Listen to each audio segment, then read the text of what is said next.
Good morning everybody. Success point Deoband में आपका स्वागत है। तो आज हम इसमें संविधान में एक बहुत ही इंपॉर्टेंट टॉपिक करने वाले हैं, संविधान संशोधन की प्रक्रिया। लगभग हर परीक्षाओं में इससे क्वेश्चंस पूछे जाते हैं और देखना जो हम वैसे सभी भाग संविधान के कवर करने की कोशिश कर रहे हैं।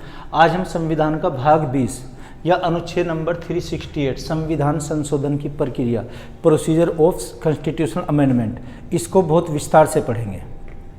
तो चलिए शुरू करते हैं। देखना, सबसे पहले क्वेश्चन आता है कि संविधान संशोधन की प्रक्रिया हमने किस संविधान से ली है। तो ये दक्षिणी अफ्रीका के संविधान से, यानी कि कहीं साउथ अफ्रीका, दक्षिणी अफ्रीका के संविधान से हमने संविधान संशोधन की प्रक्रिया ली है। और ये किस में आएगा? भाग 20 में। जैसे संविधान में भाग कितने हैं? टोटल 22 भाग हैं, वैसे कहीं पर 25 भी लिखा हुआ। एक पूरे भाग पर हम एक वीडियो बनाएंगे।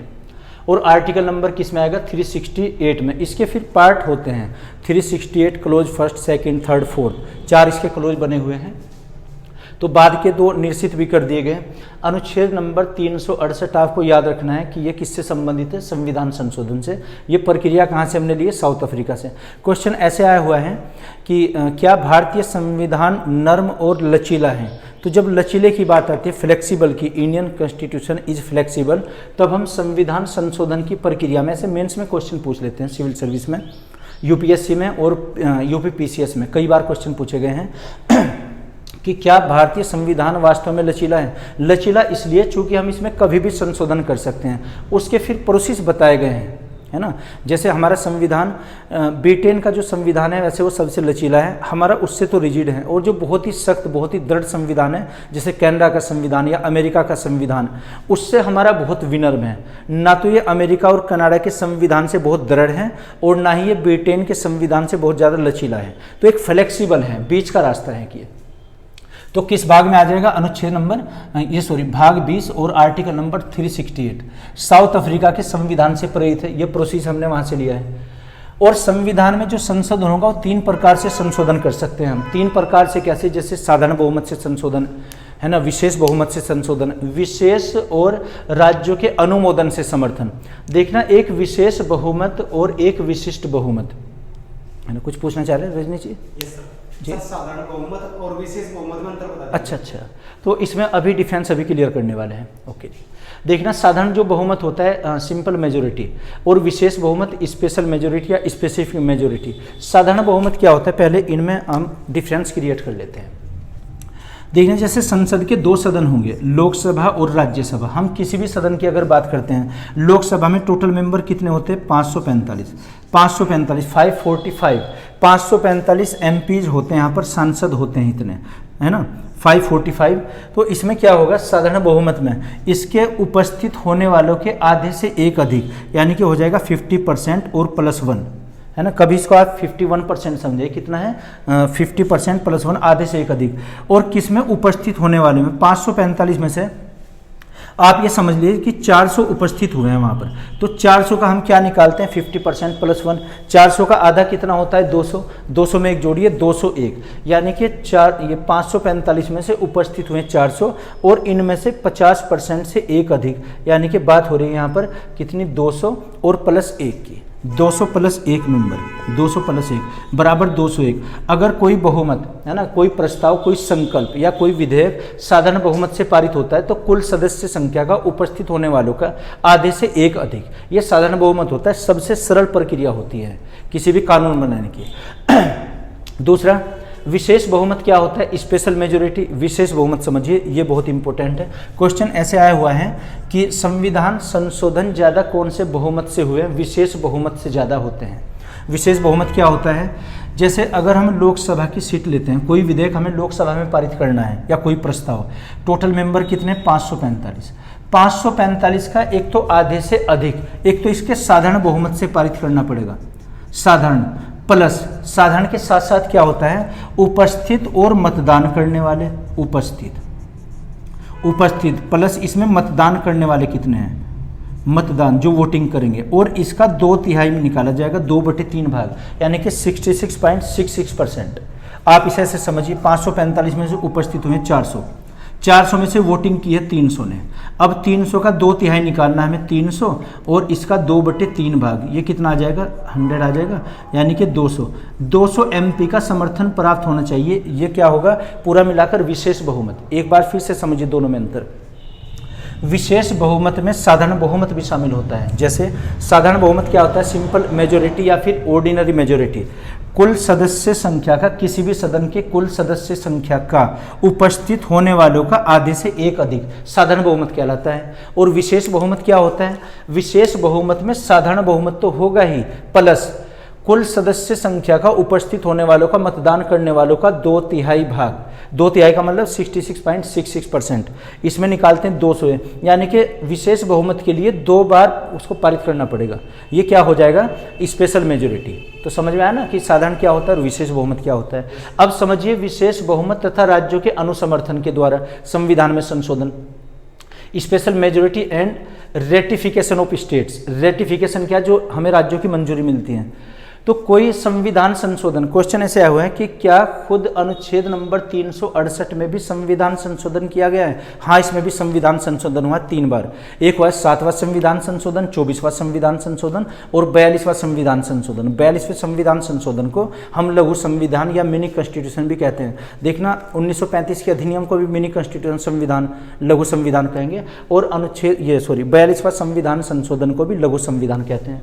तो इस प्रक्रिया से होगा, जब राज्यों का हम अनुसमर्थन प्राप्त करते हैं, रेटिफिकेशन, यानी कि इसकी भी एक मंजूरी होनी चाहिए, राज्यों के विधानमंडलों के आधे की होनी चाहिए और साधारण बहुमत से पारित होते हैं। खैर, तो संविधान में संशोधन 3 प्रकार से किया जा सकता है, साधारण बहुमत के द्वारा, विशेष बहुमत के द्वारा और विशेष बहुमत तथा राज्यों के अनुसमर्थन के द्वारा। अगर खुद 368 में भी संविधान संशोधन करना है तो तीसरे नंबर से पारित होगा। विशेष बहुमत के साथ साथ आधे राज्यों की अनुमति होनी अनिवार्य है। भारत में कितने राज्य हैं टोटल, 28 + 8 यानी कि 36 का आधा कितना हुआ, 18 है ना। 18 राज्यों की सहमति होनी चाहिए।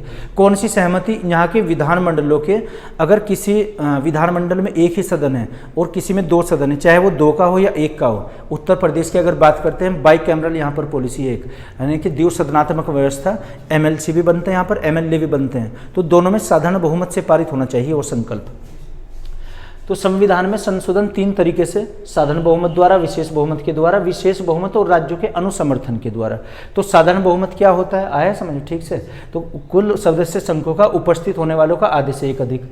और दूसरा विशेष बहुमत क्या होता है, विशेष बहुमत में साधारण बहुमत तो गिना ही जाएगा, प्लस साधारण बहुमत के साथ साथ कुल सदस्य संख्या का उपस्थित होने वालों का, मतदान करने वालों का 2/3 भाग को विशेष बहुमत कहते हैं। और तीसरे नंबर का क्या होगा, विशेष बहुमत के साथ साथ राज्यों, आधे राज्यों का अनुसमर्थन भी अनिवार्य होता है, तो ये अनुसमर्थन हो जाएगा। देखना क्वेश्चन आया है, क्या संविधान संशोधन की प्रक्रिया पर कभी ज्वाइंट सेशन बुलाया जा सकता है। ये जो संयुक्त अधिवेशन होता है, संयुक्त अधिवेशन हम आर्टिकल नंबर 108 में पढ़ेंगे, अनुच्छेद नंबर 108 में। ये किस में आ जाएगा, 108 आर्टिकल में। संविधान संशोधन विधेयकों पर संयुक्त अधिवेशन नहीं बुलाया जाता, ध्यान रखना, नहीं बुलाया जाता इस पर, है ना। और राष्ट्रपति इसे अपनी अनुमति देने के लिए बाध्य हैं, ऐसा 42वें संविधान संशोधन 1976 में किया गया था।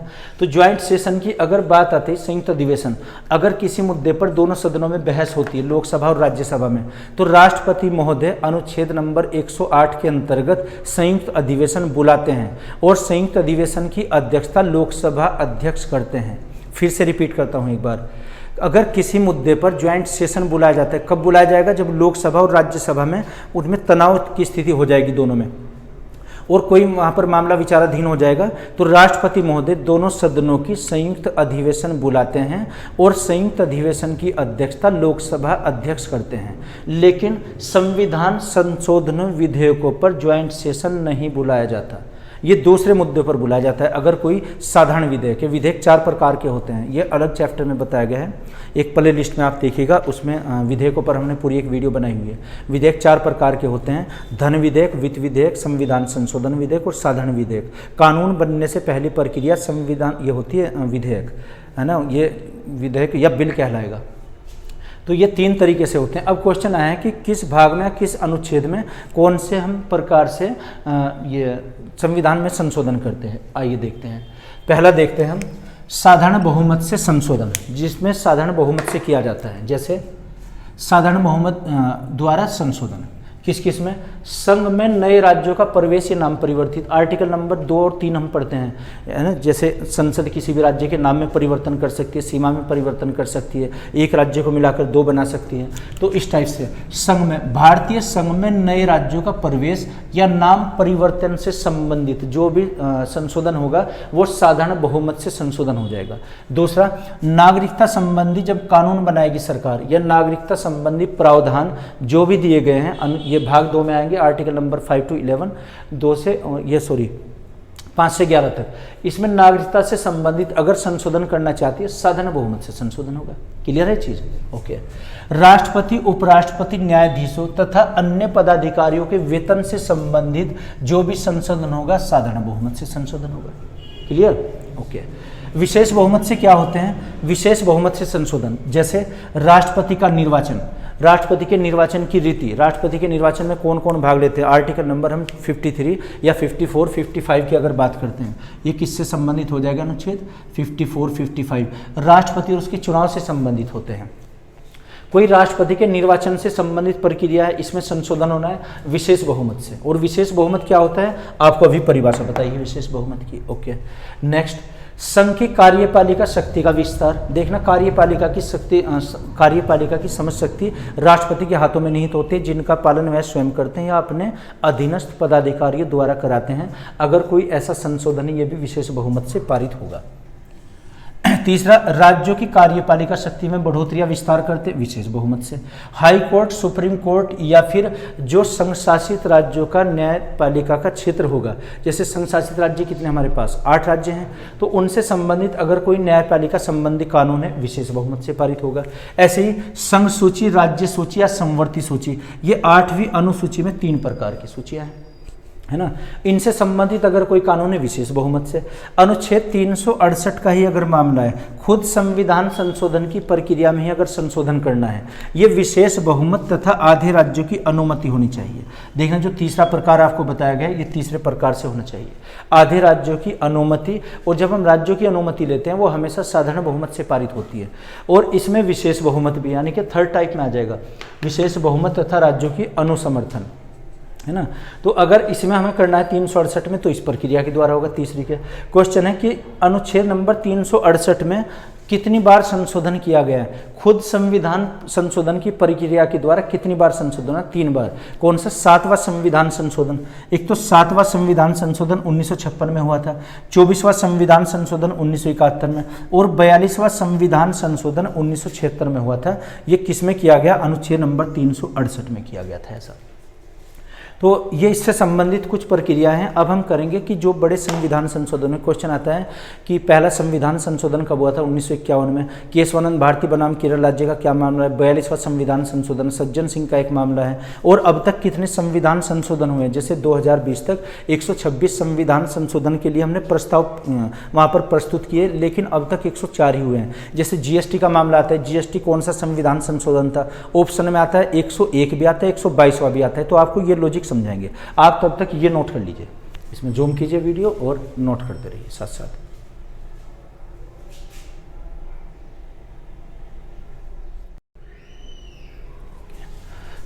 तो देखते हैं संविधान संशोधन में जो पहला संविधान संशोधन हुआ था या इसमें प्रमुख अमेंडमेंट्स या संशोधन कब हुए उन पर चर्चा करते हैं। क्वेश्चन है कि भारत में पहला संविधान संशोधन कब हुआ था? 1951 में प्रथम संविधान संशोधन, फर्स्ट कॉन्स्टिट्यूशनल अमेंडमेंट, ये 1951 में हुआ था और 9वीं अनुसूची इसमें जोड़ी गई थी 1951 में। 1951 में पहला संविधान संशोधन, 9वीं शेड्यूल इसमें जोड़ी गई जो भूमि सुधार से संबंधित है। देखना, क्वेश्चन है कि सबसे पहले भूमि सुधार किस में हुआ था? उत्तर प्रदेश में हुआ था। भूमि सुधार से मतलब क्या हुआ? जो पहले लगान व्यवस्था लगती थी, जैसे ये जमींदारी व्यवस्था या रैयतवाड़ी व्यवस्था, यहाँ पर महलवाड़ी व्यवस्था थी, तो सबको हटाकर एक कॉमन कर दी गई थी। जो लगान था, लगान चूंकि बहुत भारी भरकम लगाया जाता था पहले, स्थायी बंदोबस्त में 89% हमें टैक्स अंग्रेजों को देना पड़ता था। खैर ये इस टाइप की सब प्रथाएं हटाई गई, 9वीं अनुसूची जोड़ी गई थी 9th शेड्यूल। इसमें क्वेश्चन यह था कि कौन सी अनुसूची, मूल संविधान में कितनी अनुसूची थी 8, अब कितनी वर्तमान में 12। तो 9वीं कब जोड़ी गई थी, पहले संविधान संशोधन 1951 के द्वारा। दूसरा संविधान संशोधन कब हुआ था, द्वितीय संविधान संशोधन 1952 में हुआ था और 1951 की जनगणना चुनाव का आधार वर्ष बनी थी। देखना जैसे अब आम चुनाव होते हैं जनरल इलेक्शन MP MLA के लिए, इसमें जो आधार वर्ष है चुनाव का वो 1971 की जनगणना मानी जाती है। 1971 की जो सेंसस है ये आधार वर्ष, ये तो वर्तमान की है, लेकिन उसमें क्या था, जो दूसरा संविधान संशोधन 1951 की जनगणना को आधार वर्ष माना गया था। अब किसको माना गया है, 1971 को, ये क्वेश्चन आया हुआ है। उसके बाद में जो हम प्रमुख संविधान संशोधन पढ़ेंगे, वैसे तो 104 हुए अभी तक कंप्लीट, 126वां संविधान संशोधन बिल प्रस्तुत हुआ था, तो हम उसमें मेन पढ़ेंगे जो हमारे एग्जाम्स में आते हैं। 36वां संविधान संशोधन 1975 में हुआ, सिक्किम राज्य को पूर्ण राज्य का दर्जा दिया गया था। पहले क्या था, केंद्र शासित राज्य था, उसमें सिक्किम को पूर्ण राज्य का दर्जा दिया गया। दूसरा 42वां संविधान संशोधन 1976 में हुआ था। देखना इसको लघु संविधान या मिनी कॉन्स्टिट्यूशन या लघु ये माइनर कॉन्स्टिट्यूशन भी कहा जाएगा। 42वें संविधान संशोधन में समझिए कि हर भाग में ही लगभग उसमें चेंजिंग कुछ ना कुछ की गई थी संविधान में, इसलिए इसको लघु संविधान भी कहते हैं। लघु संविधान, मिनी कॉन्स्टिट्यूशन या माइनर कॉन्स्टिट्यूशन। तीसरे आपातकाल के दौरान जब यहाँ पर इंदिरा गांधी PM थी तो उस टाइम पर एक संविधान में संशोधन किया गया था और इसमें बहुत बड़े इसमें फेरबदलाव लाए गए थे। प्रस्तावना में चेंजिंग हुई। पहले तो क्या कि उसमें 3 शब्द जोड़े गए थे। 3 कौन कौन से, पंथ निरपेक्ष, समाजवादी या अखंडता। पंथ निरपेक्ष को ही धर्मनिरपेक्ष कहेंगे, जिसको सेकुलरिज्म, सेकुलर। देखना क्वेश्चन आया है कि विश्व का सबसे बड़ा धर्मनिरपेक्ष देश कौन सा है, भारत। धर्मनिरपेक्ष किसे कहते हैं, जिस देश का कोई राष्ट्रीय धर्म नहीं होता। हम क्या समझते थे इसको पहले कि जिस देश में सभी धर्मों को बराबर का बढ़ावा दिया जाता है, ऐसा नहीं है। अगर बराबर धर्मों को सबको समान दर्जा दिया जाता फिर तो यहाँ पर सरकारी होते, सारी जितने भी इबादत गृह होते हमारे। लेकिन क्या था कि जिस देश का राष्ट्रीय धर्म नहीं होता वो धर्मनिरपेक्ष देश कहलाता है। हमारे देश में राष्ट्रीय गान, राष्ट्रीय गीत, राष्ट्रीय पेड़, राष्ट्रीय पक्षी, राष्ट्रीय खेल, सारी चीज़ उसमें राष्ट्रीय है, लेकिन कोई राष्ट्रीय धर्म भारत में नहीं है। जिस देश का कोई राष्ट्रीय धर्म नहीं होता वो धर्मनिरपेक्ष या पंथ निरपेक्ष देश कहलाता है। भारत विश्व का सबसे बड़ा पंथ निरपेक्ष या सेकुलर कंट्री है। दूसरा इसमें शब्द जोड़ा गया था समाजवादी। समाजवादी सोशलिज्म, समाजवादी कहेंगे जहां पर आय के साधनों पर सरकार तथा प्राइवेट व्यक्ति दोनों का कब्जा रहता है, मालिकाना हक दोनों का। देखना हमारे देश में जैसे बिजनेस करते हैं वहाँ पर प्राइवेट भी कर सकते हैं, सरकार भी कर सकती है। जैसे स्वास्थ्य विभाग बनाए हुए, अस्पताल बनते हैं, हॉस्पिटल कौन बनाते हैं, सरकार। जो सरकारी हॉस्पिटल हैं जैसे सिविल हॉस्पिटल हो तो सरकार के अंडर में होते हैं, लेकिन प्राइवेट नर्सिंग होम भी होते हैं। सरकारी स्कूल होते हैं, प्राइवेट स्कूल भी होते हैं। सरकारी जितनी सेवाएं हैं ऐसी लगभग प्राइवेट भी होती हैं। तो जिस देश में प्राइवेट और सरकारी दोनों का सह अस्तित्व होता है वो समाजवादी या सोशलिज्म कहलाता है देश। अखंडता क्या होता है, इंटीग्रिटी। जैसे हमारे संविधान में यूनिटी एंड इंटीग्रिटी, यूनिटी एकता और अखंडता, एकता पहले से ही मौजूद था, अखंडता हमने जोड़ा था इसमें। अखंडता यानी कि हमारे देश में से 2 हिस्से नहीं होंगे, कोई हम अलग देश नहीं बना सकते अपने देश से, हाँ राज्य बन सकते हैं, तो अखंड भारत एक होगा। 3 से शब्द क्या जोड़े गए थे प्रस्तावना में, संविधान की प्रेम्बल में, पंथ निरपेक्ष, समाजवादी और अखंडता शब्द जोड़े गए थे। देखना कभी इसको आप 4 शब्द समझे, पंथ निरपेक्ष और धर्मनिरपेक्ष दोनों एक ही चीज है। अरे ना समझो आपकी, हाँ जी। 39A अनुच्छेद जोड़ा गया था जो राज्य के नीति निर्देशक तत्व या हम DPSP directive principle of state policy में पढ़ते हैं, आर्टिकल 39 क्लोज A।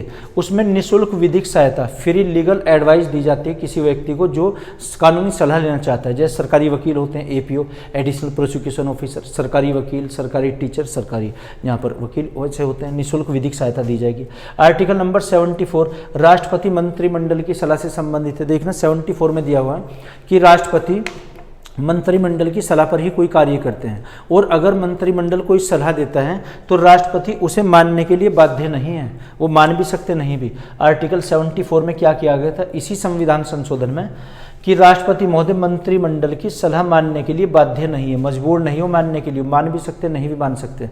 क्वेश्चन आया हुआ है कि राष्ट्रपति महोदय कानूनी सलाह किससे लेते हैं, या तो अपने वकील से कानूनी सलाह लें या फिर सुप्रीम कोर्ट से लेते हैं। आर्टिकल नंबर 143 में ऐसा बताया गया है। आगे देखते हैं 44वां संविधान संशोधन 1978 में किया गया था ना, 44वें संविधान को। अनुच्छेद 352 में संशोधन किया गया। क्या?